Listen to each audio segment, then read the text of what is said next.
Welcome to the Tourism Hub podcast, a podcast devoted to you and your excellence, providing inspiration and education for the entrepreneurs, experience makers, and excellence seekers of our industry to take your tourism business and career to a whole new level.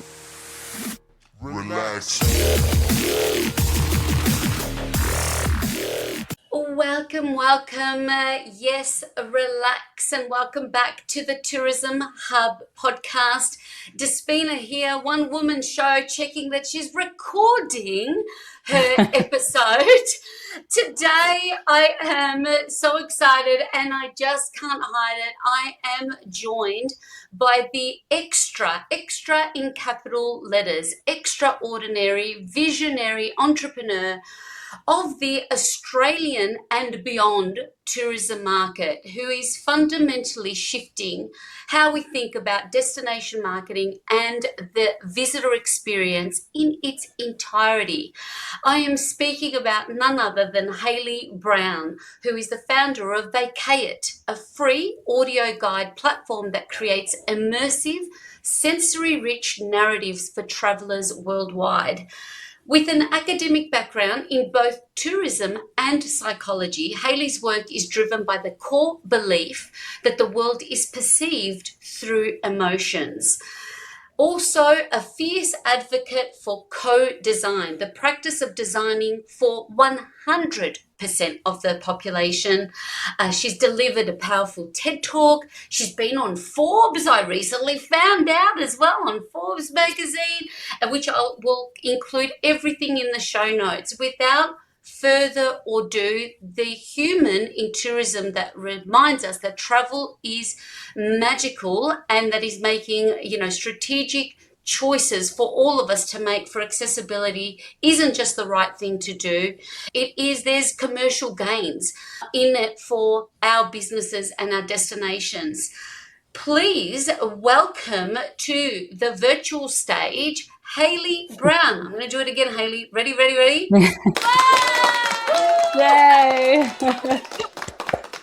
Hailey. I love it. Thank you so much. Thank you so much for being here. Like I mentioned earlier, and I've said it to you many times, I knew at first glance, at first scroll, that I've got someone here that's doing something extraordinary for the marketplace, and that entrepreneurial spirit that you have is not just in tourism, in so many other things that we'll explore today. So thank you for being here. Thank you for saying yes, and thank you for taking two together. No, it's perfect, and thanks so much, Despi, for having me. I've loved you since the first time we met. I've been so inspired by everything you've done in your career, so it's great to jump on here and talk to you. Oh, great. Hailey, look, before we go into Vacayit, and there's so much to unpack, there's so much change that even since we've met now that we've experienced and together. But before that, and something that actually has just occurred to me, I remember having lunch with you and my daughter came along who had just finished her work week in year 10, and you just gave us the most sound advice about just following what you're interested in. And I want to go back to the Hailey when you were at that stage, when you, in that formative phase of your life, where who do I want to be, what do I want to do? So before we land into adulthood or young adulthood, talk about what that looked like for you in those years. Yeah, so my family, my dad is from upstate New York and my mum is from Queensland, and I grew up in my early years in California, and then I moved to Adelaide when I was young and then did my university in Queensland at the University of Queensland. So my family's always been split between the two countries. I'm sure you understand this, but it creates a lot more of a worldly view and I guess a lust for travel as well, and a desire to meet more people and see more of the world. So I would say that I always had the want to work in the tourism industry. I remember when I was 13 or 14 or 15, I can't remember how old it was, but I wrote 3 goals for myself, and it was by 25, I wanted to travel all continents. By 30, I wanted to be managing director of Tourism Australia, which is a bit ridiculous in hindsight, but whatever, a girl can dream. And I think I Googled, CEO that travels in Australia. And that's what it came up with. And I was like, I want that job. And then my last one was to live 15 lives by 35 and be okay to die any day after that. So the idea behind that is what one person says on their deathbed, I've done 15 times. And so I think I've maybe always been driven, but always driven to do things that I love. Oh, oh, I love that. Like, what a bucket list to have that type of goal or thinking at such a young age. I mean, that would just propel you forward. So, do you still look at that list of things that you wanted to do? Is Not it still really. carried on? I mean, I would love to do that one day. I mean, COVID, I was meant to get my 25, the all continents by 25. COVID really, Yeah. stuck that one down for sure. And so I'm just it's all things that I do want to do in my life, but I don't really put time frame or pressure on it. I just love following what I'm doing at the time and, following what my heart's telling me to do. But I like the sentiment that, the 15 lives by 35 always, because I think it just enables you to say yes to opportunities that arise.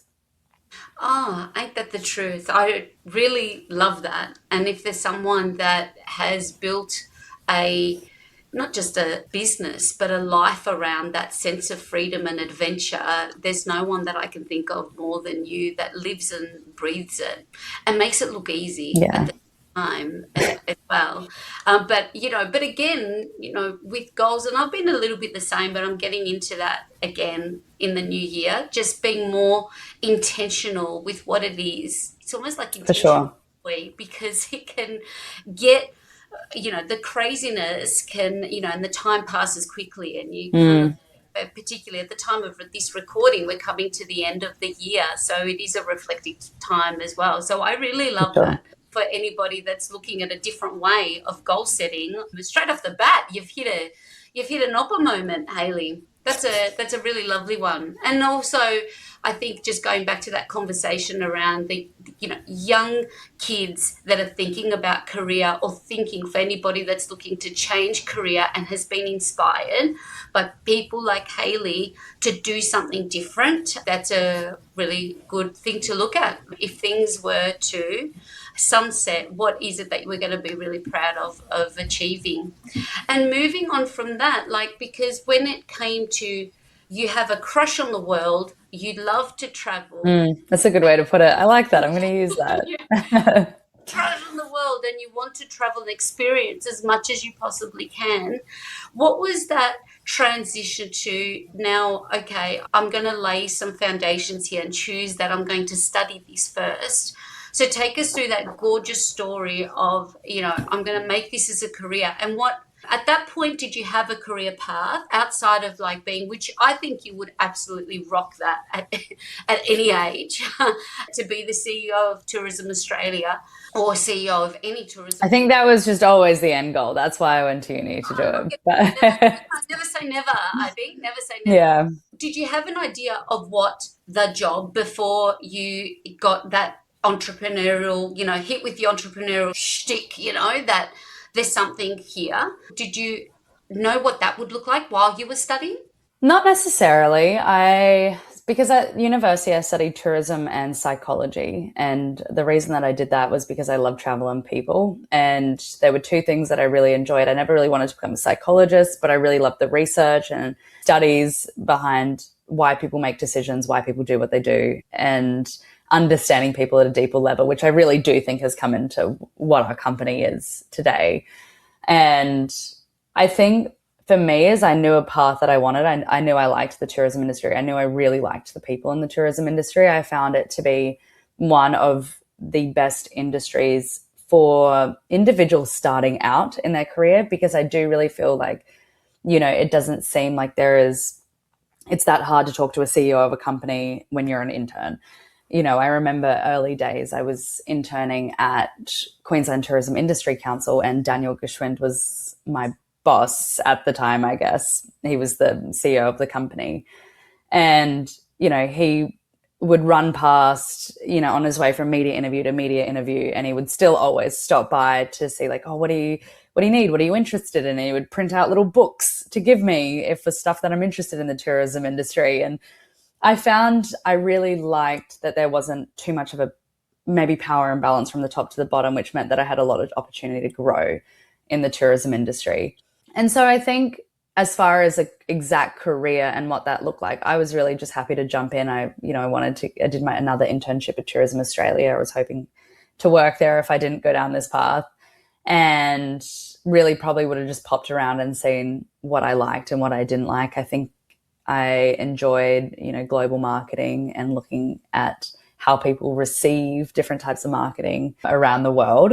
But yeah, it's hard to say what I was really thinking that I wanted to do and the path that I wanted to go down, but definitely within the tourism industry. And what a core to be able to have that foundation, I guess even just that awareness that, I love tourism, I love travel, and I love people, and to combine those two together, would be so valuable in what's to ensue.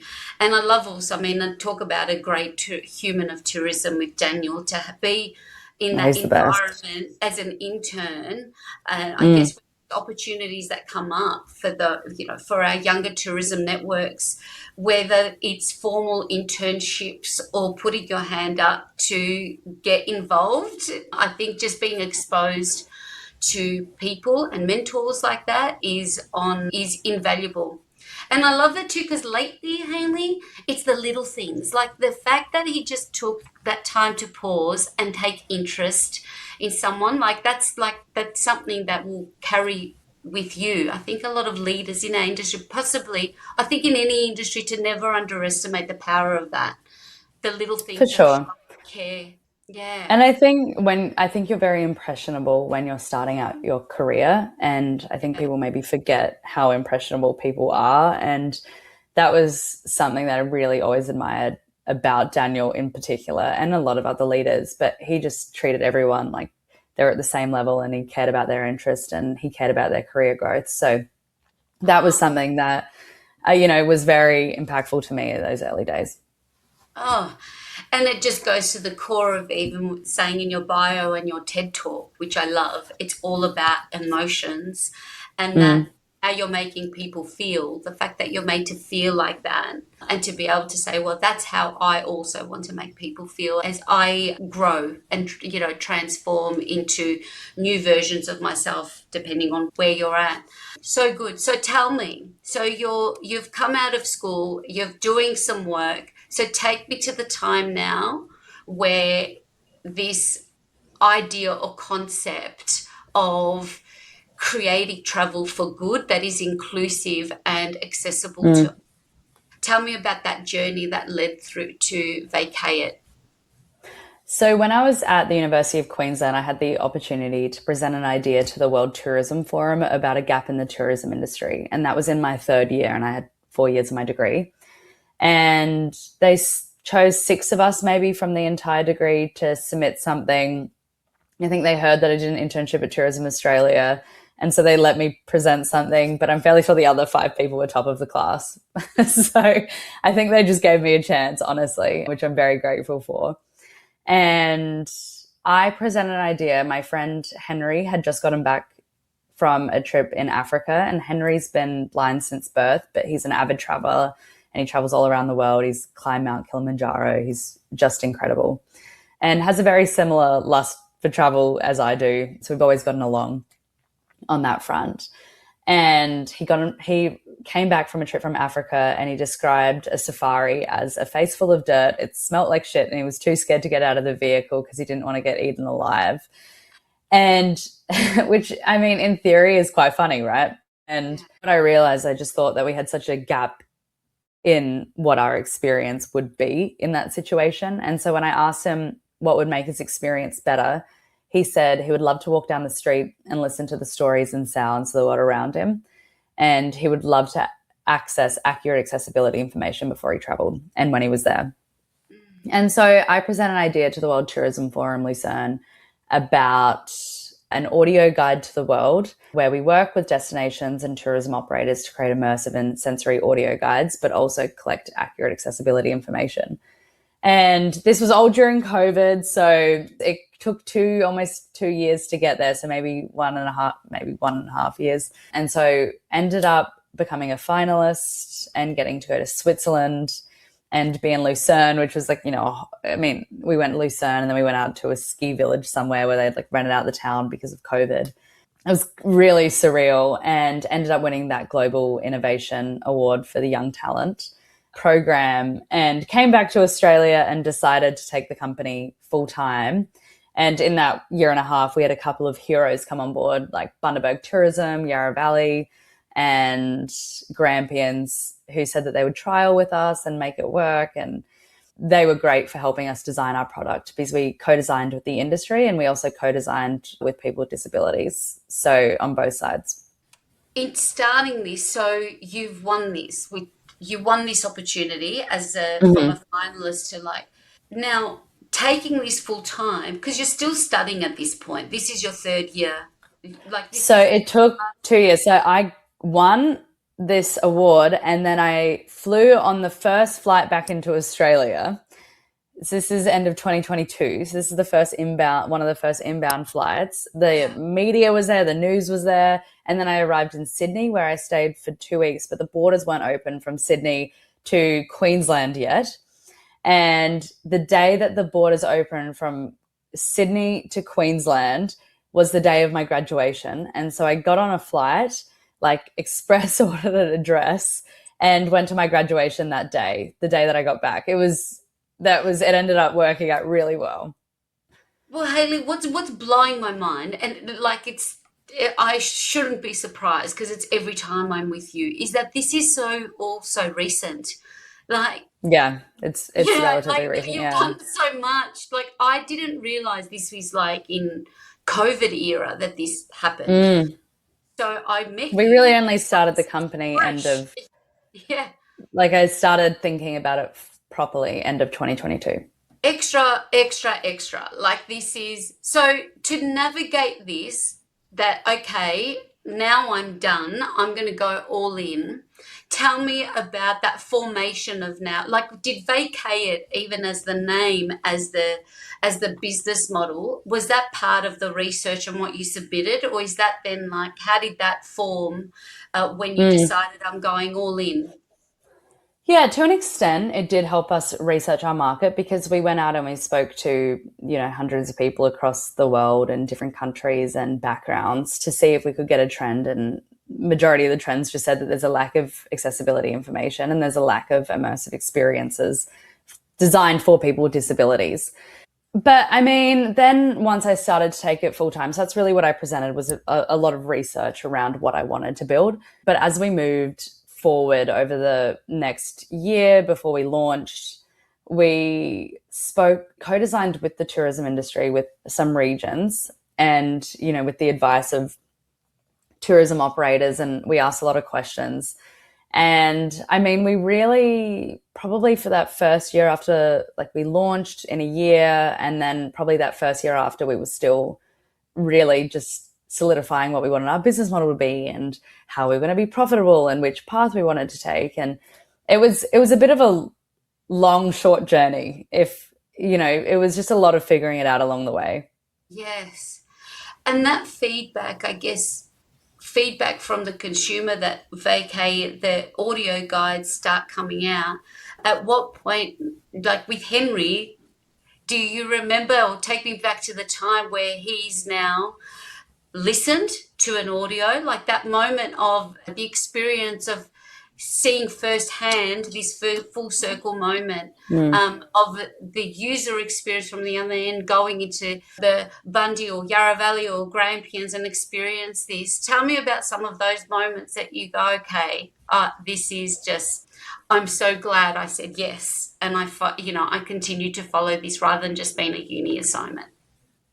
Yeah, I mean, Henry was a great support through it all. He's just like, go get it, go give it a crack. Like he just wanted to see it done, and he's always been very proud along the path, and he's a really good, mentor to rely on and talk to about it, even if we talk few and whenever we talk.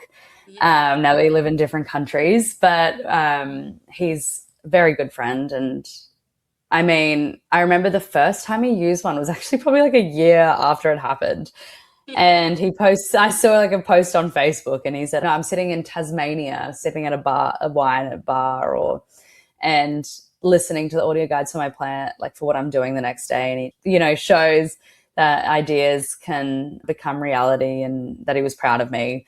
And I think it was like a year later that he actually listened to it I don't know if he has. I mean, I don't think I've ever really asked him. I hope he gets to use it, and I hope it benefits him. But I mean, he is the reason we started the company, and he was the inspiration behind it. So, I mean, I'm sure he's done enough for, the wider population on that front. Oh, totally. I'm like, oh, Henry, I wondered that first experience that he's actually listen to that and go, yes. Yeah, I should ask him. That's a good question. He just supports everything. He's fantastic. And look, and I feel like and that's really, I mean, that's when we all got out of anywhere when we met. But that's Mm, my big aha moment here, or Oprah moment, is that was really the green stages. Like you're just starting this journey at that point.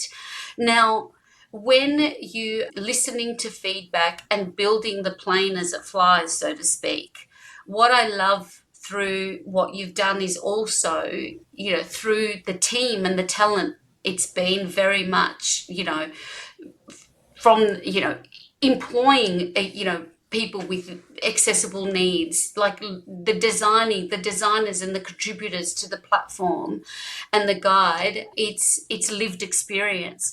Tell me about that evolution of now. It's not just Hailey with the idea and putting this. Now it's Hailey like as an employer and giving people opportunities. About that, was that just something that's natural? It's like a no-brainer, or is that something that how did that evolve from actually building the business? yeah. I mean, at the start, it was a way to help us, create a product that was designed for the target audience that we wanted it to be designed for. And I thought, who better than co-designing than people who actually, have lived experience and can consult on this properly. I think over time we built a really good product and really good systems. And now, just honestly, the people that we employ with a disability, they're just the best people for the job. It's less so of a we need help designing or we need their, unique lived experience. It's just that they are the best people for the job. And I think that's what happens when you create an accessible platform and you create accessible workforce, is that, you can just look at people for their skills and talent. You don't need to really hire based on, trying to make it more accessible, because our company is just intrinsically accessible. Yes. And that's something that I think within the industry, there's a lot that, I think we're all just learning and doing and growing and just being more aware that accessibility, as you advocate for, being 100% accessible is so much more than what we probably For introduced. Like sure. going back in my background, we had no idea, Mm, back in 2012, it was more that we were just saying no for the 10 years that I'd been there up at that stage. For anybody that mm, wanted to join a balloon flight, they just couldn't do it in Australia. But it wasn't only that, it was like my father-in-law, it's his 40th, 90th birthday, but can he bring his little stand? He says, see, it doesn't take much room. No, no, no. It's like, how can we do better here? What can we do? But it was around for physical sure. needs. So I think that's why this journey with you've taken the industry on a journey with you. Mm, As you learn, we learn. And for all the incredible successes and stories and wins, there come learnings. Tell me about some of the fundamental learnings that you've learned by some of the, where there's been obstacles or challenges along the way, whether it's one or just generally over time when you get challenged. What have you learned about yourself, or what could you impart on any others that could be paralyzed through fear of the unknown if they've got an idea or want to pursue, whether it's a new career, a new job, or just want to start a business themselves. Yeah, I think there's a lot of power in relying on people who know a lot more than you.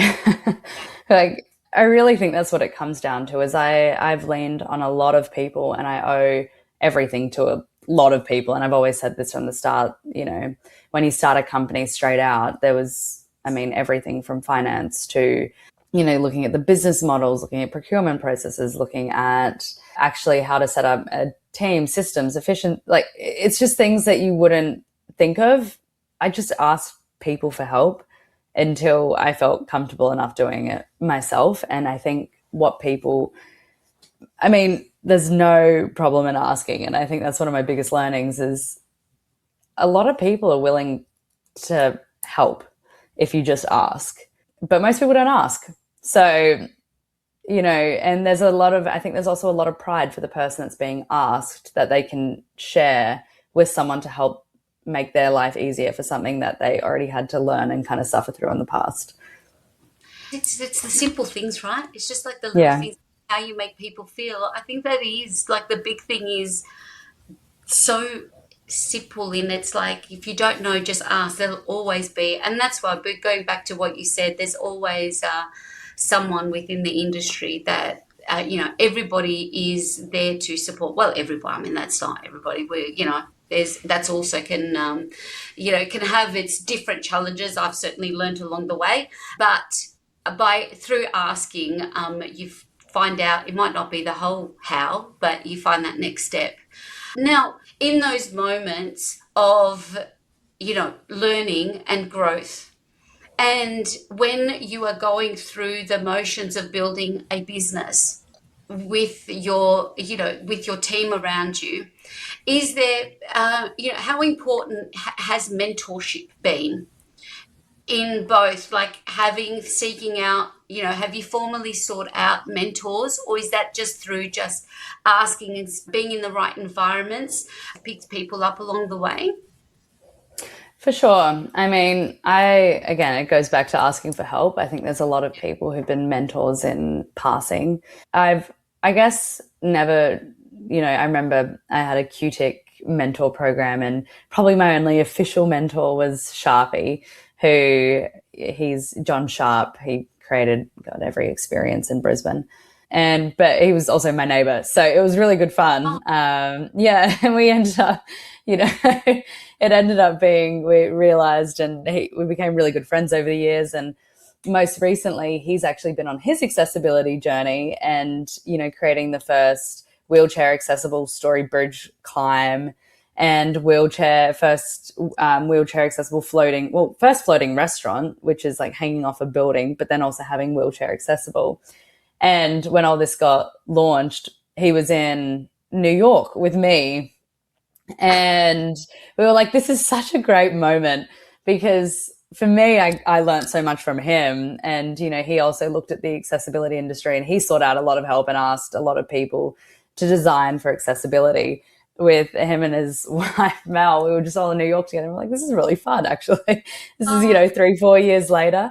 But yeah, I've had hundreds of people who I've looked up to and asked questions to. And, we've got Arnie Rhonda at QTIC. She was the Indigenous lead. I think she's been incredible at really helping me design for the Indigenous population and for Indigenous tourism operators, and really just learn the history of our country. But I mean, God, like John Fitzgerald, he signed on Tasmania just before he left Tourism Tasmania, just because I reached out to him when I was an intern, and asked, I was like, I'm fairly sure I asked for a job or something on LinkedIn, or tell me how to be you. I'm sure it was something like that. And, something embarrassing, I'm sure. And he followed the journey along and he's like, hey, I've been following it. I really like what you're doing. And he signed up before we'd even launched at Tourism Tasmania, and, something we were very proud of. So, I mean, the list is endless. It's hard to bring anyone, I've had consistent people, the person who helps me with finance and the person who I speak to, every week, really just about business. There's a lot of people. Oh, there's a lot You, of Despy, of that course, you know that. learn. Like, I think for I always with whether it's like the Young Tourism Network or the Young Tourism Export Council Network or just our younger, because you really represent leadership for our young emerging leaders within Australia as well. Hailey, you've really been a great ambassador and source of inspiration. So many people that have along the way, and myself back at you included. So I think that's just such an important thing to recognize for anybody that might be like, that's, I feel so silly asking that, but look, from a little question or a little reach out, whether it's on For sure. LinkedIn. What a great story that here you are, Yeah. full circle experiences, and there'll be many, many more of those. And I mean, I also love, like, with the internship that you were still in school, whether that was a formal thing, like, did that come up through Hailey? I was just curious there. I was like, I wonder if that internship, just even reaching out to Tourism Australia, was that something that was part of the school journey, or is that something that you made happen? Both of them Yeah, I made so good. happen. Yeah, Oh, so I good. was at a QTIC networking event for QTIC, and I met Catherine Christensen, who was there, and I was like, I want to tell you about this app that I'm creating, and I would love to speak to Daniel. And she set up the meeting with her and Daniel, and she was a big advocate to get me in the room. And then when I was in there, I was like, well, I need course credit, so can I also work here? you know, and It's so important. Like, that's just how you roll. But I think for people, like, it's important to listen to say you don't for sure. I post. emailed Pip, like Philippa Harrison, the managing director, and I was like, here's my resume with nothing on it. You should hire me. And, you just did a favor and was like, sure. you know? But yeah, got her email through a family friend and just went for it. And yeah, very grateful for all the people who just were like, yeah, right. I mean, like, who's messaging? Sure, like, we'll give her a chance. And I mean, it's so great because we've crossed paths so many times, and I've, been into the TA offices so many times since then and seen Pip, and it's been great. But she kind of gave me my first internship was Tourism Australia, and she kind of gave me my first shot in the tourism industry. And then to kind of talk to her as I really developed as my career in the tourism industry was just really special. So special for everybody to hear. We have a lot of programs, a lot of initiatives that across the country in all the ticks and all the states. But if there's something that you want to experience when you're starting out, I mean, I just think that's such a good example of just I making. message all the CEOs of all the states.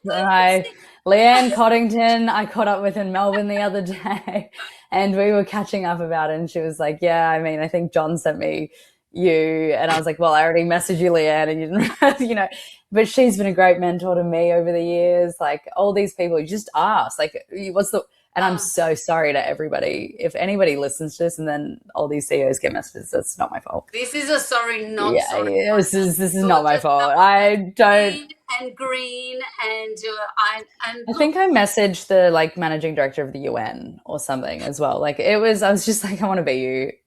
Let me be you. They were This like, is didn't so good. respond, but he accepted my request. I was like, good. Look, I remember hearing, I'm not sure where I heard this, but it's coming to me now, that success leaves clues. And here are those clues to your journey. That it's Yeah. that's within you, of like, just say yes, and like insanely curious, that say, okay, I see what's what's the B in between, or what I have to go through. Yeah, so for anyone listening, there you have it. And it's something that I would encourage anybody to do, because I think we've lost the art of doing that in some way, You don't shape. know if you don't ask. So, You don't know if and you you don't know ask. what? They say no, and then you're just, Oh, that's all that's right. right. You just go to the next person. Yeah, you've just got to. Look, it is, whether it's like your next job or next career, but in business, right? Just being able to ask, we need to stay profitable and sustainable in business. So, making those opportunities, whether you're running your tour operation or again, you're looking at your next phase now, at the next step of what that For looks like, sure. wherever it is. Yeah, asking, picking up the phone, dropping into a DM. It's look, we have a case in point here of what that can lead to. And when you're looking at those, I mean, I call them, Oprah's been, I just saw Oprah recently, but we'll save her for another time. She's always She's done that great. like aha moment, and I call them the Oprah moments, what that would. So, I mean, I think you've shared that already in that Henry moment that he's shared this with you, and it's like, this doesn't exist, and seeing that Oprah, I've read that E-Myth book, that entrepreneurial seizure. It sounds like that's what you had at that moment. It's just like this seizure of like, oh, wow. And then you can't not see it or stop thinking about it. Was that the moment, or did can you relate or share with us any other Oprah moment that you've had along the way that has been really intrinsic to the transformation that, like, you had it not been for that, you may not have been talking about Vacayit now? Yeah, I mean, everything stemmed from that original conversation. But I think my real like aha moment that I had was in the early days when we were designing. I realized that accessibility was just a huge gap in the market.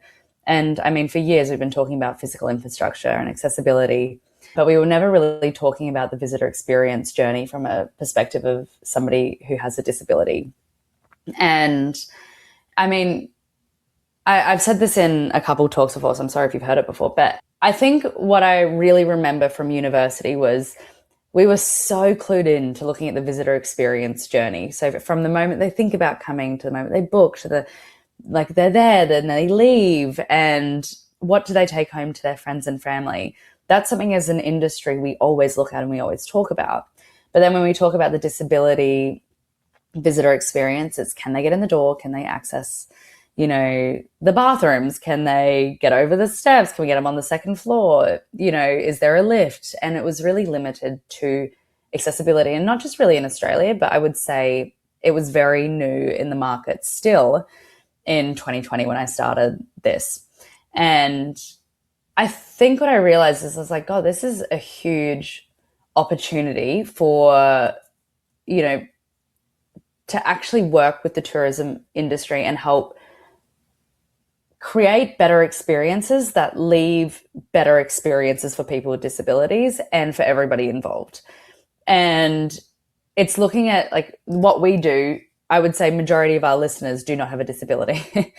And it's because what we create is for everybody.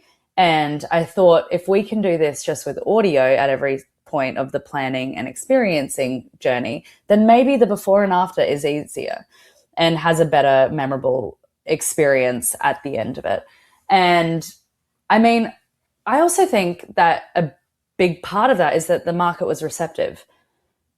And the tourism industry in general thought, all right, we're happy to pay attention to this.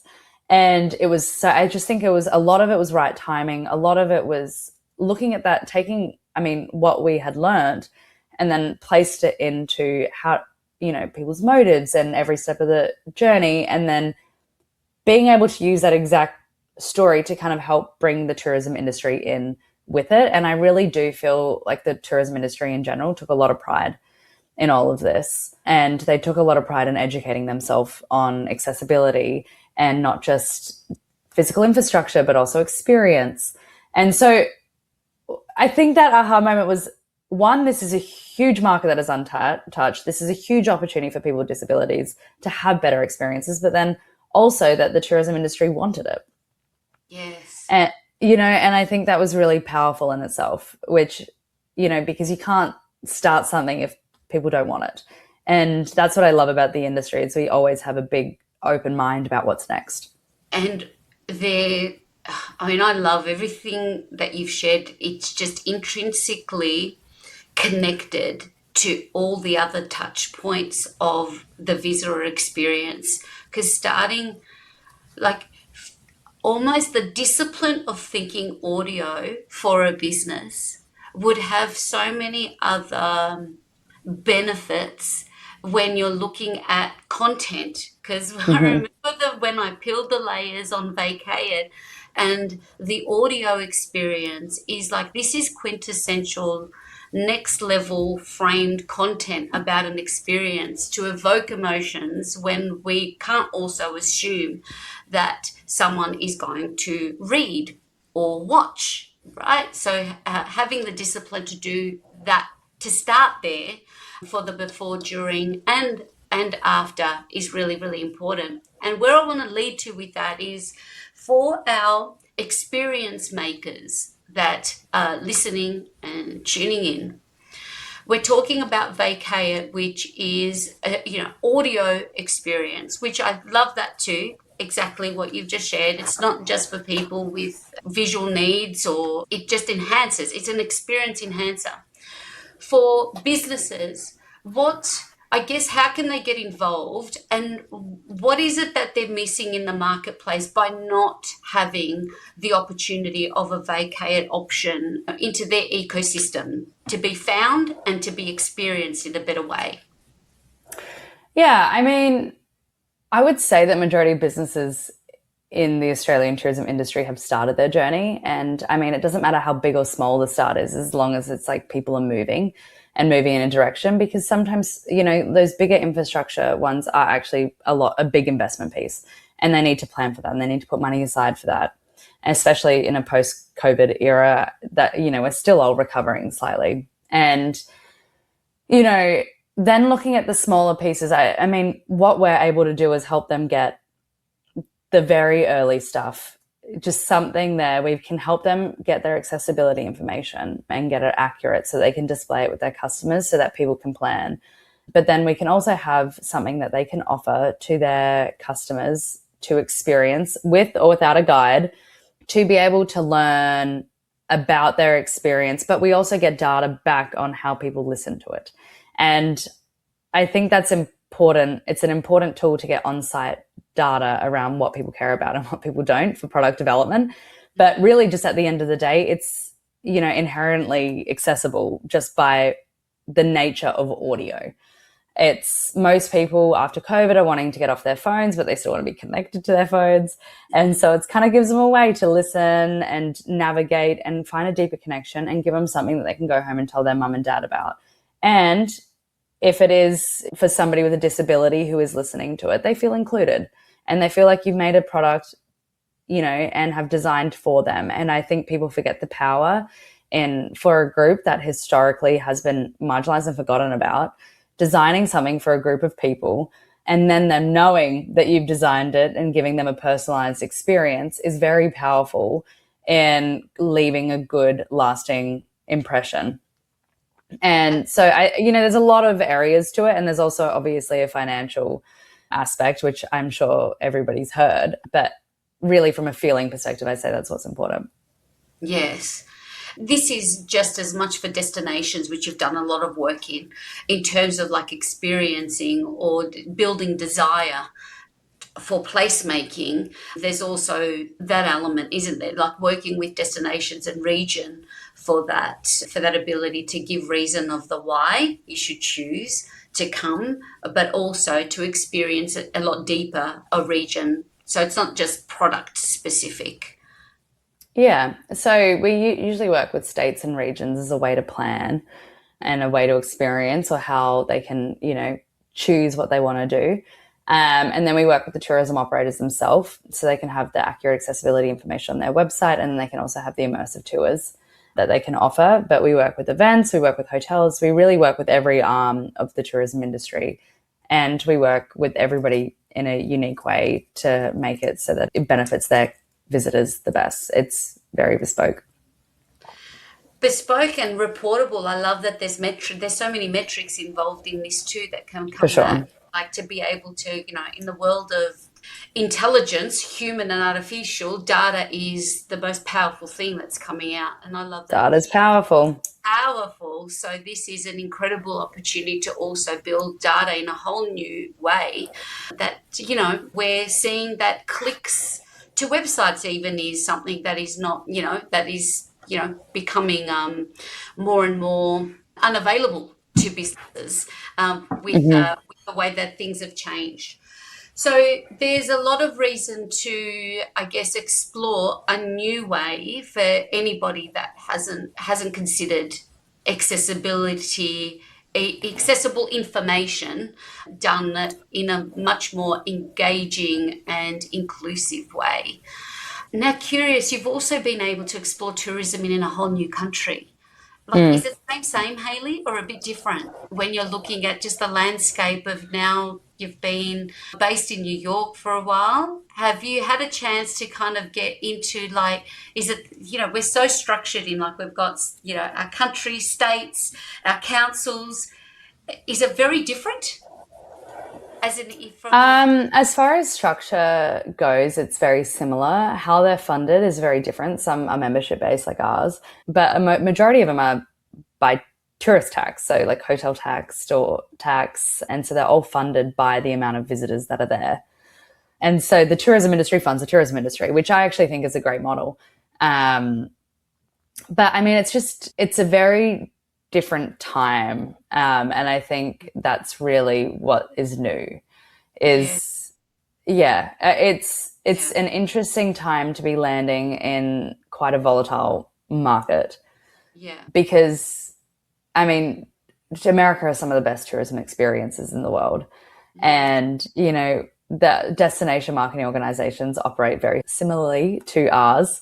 And the tourism operators are very similar to ours as well. But marketing has fundamentally changed because you're marketing to very different groups of people. Yes, yes. Which is also universal for all of us too. I think it's happening everywhere, yeah. We're all navigating. I could talk to you, I mean, service in America, just even from service. That's why it's always good to look through a different lens, which I'm sure there's been a lot of observations of experience that you've had that you can take on board. Because I know when I've traveled to the States, I see the service. I know that that's the whole tipping structure, but I had an experience recently where I actually thought that you're going in, you're invisible as a customer. It's like, where has customer service gone? Whereas in the States, it's just something. It's still there. I forget, like I'm back in Noosa with my family at the moment, and I sat down at the table, and I've only been out for like a year and a bit, and I sat down at the table and I just probably for 15 minutes, I thought, God, why aren't they coming? And I forget that everywhere in Australia, you've got a QR code that you scan. And that's how you order your food. I just thought, because even at the end, you have to pay, you give your card, and then you get like a check, and then you sign it. And so I forget that you pay at the start of the meal and your food just gets delivered, and it's as easy as that. And I was just sitting there for so long being like, are they going to come? Like, nobody likes me yet. We can save it for another time, but does that feel good? No. It's like there's people still in here to acknowledge, make eye contact, smile, say hello, welcome. All of the fundamentals just because we've got a QR code. It's insane. My grandpa from America does not get it. He's like, I like talking to him. Like, I like talking to people. That is where I get my joy in my day, Yes, I'm with him. It's just, that's for. I just didn't think about it until I left. It didn't bother me until I left, I guess. Yeah. Yes. But it's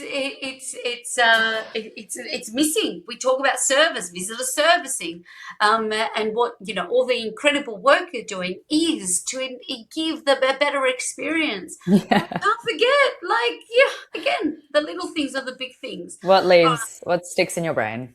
What sticks? Yeah, exactly. Go back to the very start. Exactly. Yeah, what you've said, the emotion, how you live to feel. Did I feel? Oprah. I'll share this with you. Have I can you see me? Can you hear me? Is what I'm saying matters. Does it matter to you? I Saying like the that. three fundamental truths of why she's had success is because she's really been intentional about that for her Mm, guests.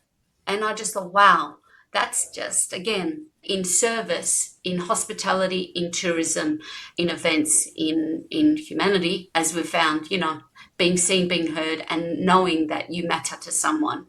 mm. So yeah, we could all do better. Excellence fire round, because I have to, yeah, you're someone that's very easy to talk to, and yeah, go from breakfast to lunch to dinner here with, but we don't have. I want to respect your time, and we'll finish Thank off you. strong with what was initially holding you back. Was there anything that was holding you back when you wanted to push forward with your Um, I venture? would say just probably I felt like I had a lack of experience and I felt like I didn't have everything that I needed to start a business. That's probably what I thought was holding me back at the start. But I mean, that's pretty easy to get over once you Oh, start because you just learn one thing at a time. Oh, you fail at this. All right, next. Or oh, miss that. That's kind of got consequences. All right, won't do that again. So I would say that. But, there's a way out of everything, a way to learn and people to ask. and what I love is that you've turned that into your superpower, having no experience or not knowing that that's what's, you've gone and asked. So you've made that, Mm-hmm. you know, yeah, be part of the fabric of who you are. Best Absolutely. advice you've ever received? I would say from my mum, when I asked, I was like, oh, do I take a grad job at one of the DMOs or should I start this company? And she said, opportunities pass in life. An opportunity that arises doesn't necessarily take you down the path that you thought you were going to go down, but it's an opportunity nonetheless. And because opportunities pass, they don't often come your way again. So it's okay to be spontaneous and it's okay to take opportunities when it arises because you don't know if it'll ever come again. Oh, what sound advice. And just to have that level of, yeah, just to be encouraged, that level of encouragement like that. And to know Mm, mama is huge. Oh, love mm. it. Love it, love it. A personal habit outside of, of just being you. What's a personal habit that we might know about that contributes to the success that you've had so far?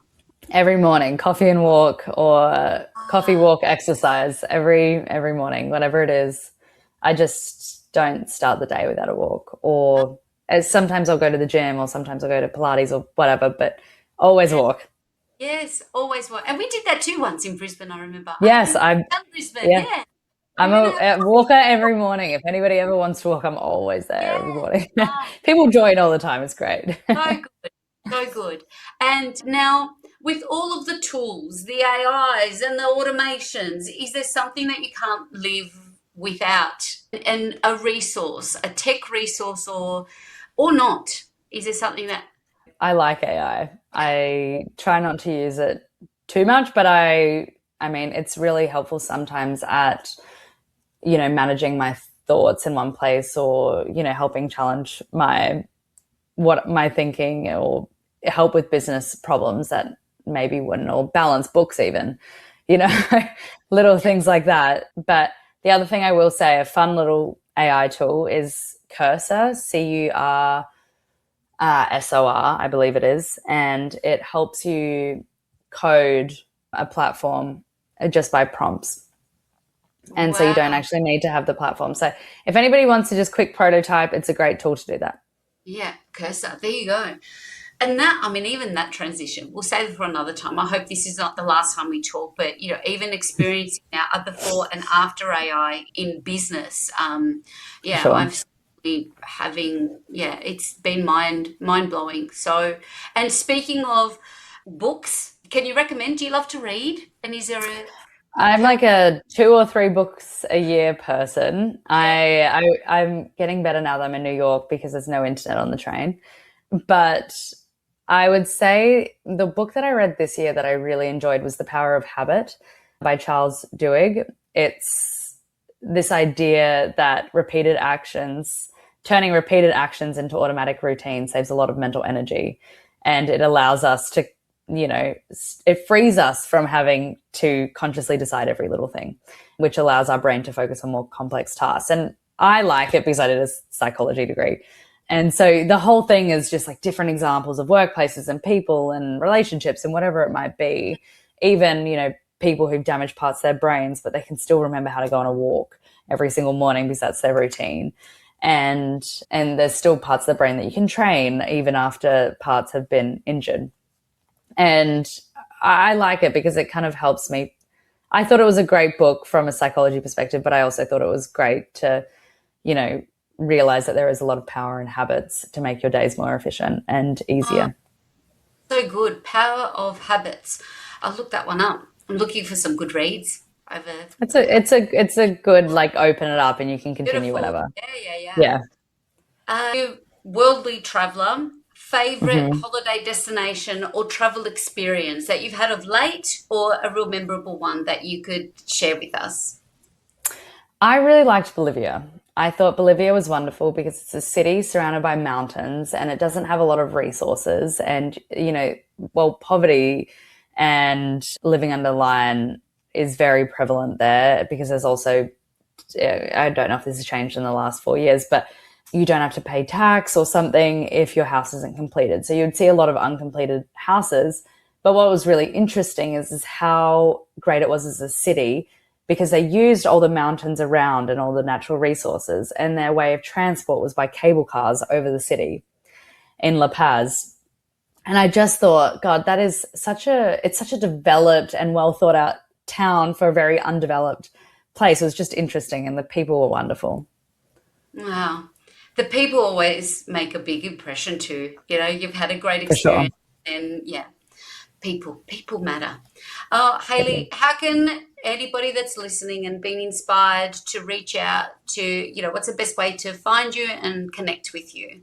On LinkedIn, on Instagram, we're Vacayit_app. That's VACAYIT. And then, yes, we're on everything, Facebook. And if you want to reach out to us, we'll work together. Usually that's just best done through our website, through our inquire button, and then we can reach you there. Incredible. Well, I'll definitely add all of those links to link up directly with Hailey girl. And speaking of, to our special guest today in this episode, thank you. I can't thank you enough for making the time. Thanks, Despy. And making this happen. Hailey, I always feel like this is just the beginning, and we'll keep following and connecting together, and maybe maybe this is something we can do at the end of next year. Yeah. Oh, that'd be fun. It's always such a pleasure to talk to you. Yeah, ditto. Well, have yourself a wonderful day, and all the best for the next chapter. And thank you to everybody that's joined us on the Tourism Hub. Thank you. And here's to making today better than yesterday with everything that we know and learn and that we've shared. All right, I'm going to try something new now. I've got an outro that's going to go on. So I wish everyone, all the love. Okay, bye for now. There we go.